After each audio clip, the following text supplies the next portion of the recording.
പ്രിയ പ്രേക്ഷകർക്ക് സീരിയൽ ന്യൂസിലേക്ക് സ്വാഗതം. കൂടുതൽ സീരിയൽ ന്യൂസുകൾ അതിവേഗം ലഭിക്കുന്നതിന് ഈ ചാനൽ സബ്സ്ക്രൈബ് ചെയ്യുക. ബെൽ ഐക്കൺ മറക്കാതെ ക്ലിക്ക് ചെയ്യുക. വീഡിയോ ഇഷ്ടമായി എങ്കിൽ ലൈക്ക് ചെയ്യാൻ മറക്കരുത്. വിവാഹം വിചാരിച്ചതുപോലെ തന്നെ നടത്തും എന്നുള്ള വാശിയിൽ മുന്നിലേക്ക് പോവുകയാണ് ഇപ്പോൾ ആൻറ്റിയമ്മയും സുജയും. ഇതോടെ മറ്റു വഴികളൊന്നും തന്നെ ഇല്ലാത്ത അവസ്ഥ വന്നെത്തുകയും ചെയ്യുന്നു മുന്നിൽ കൃഷിൻ്റെ. പക്ഷേ കൃഷാകട്ടെ, എൻ്റെ ജീവിതത്തിൽ ഒരു പെണ്ണിനെ സ്ഥാനമുള്ളൂ, അത് ആര് എന്തൊക്കെ പറഞ്ഞാലും ആ തീരുമാനത്തിൽ ഒരു മാറ്റവും ഉണ്ടാകാൻ പോകുന്നില്ല.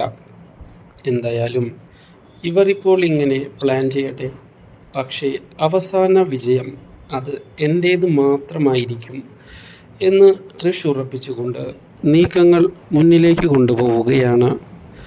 ഇതേ തുടർന്ന് മണ്ഡപത്തിൽ താലി കെട്ടേണ്ട സിറ്റുവേഷൻ കടന്നു വരികയാണ്.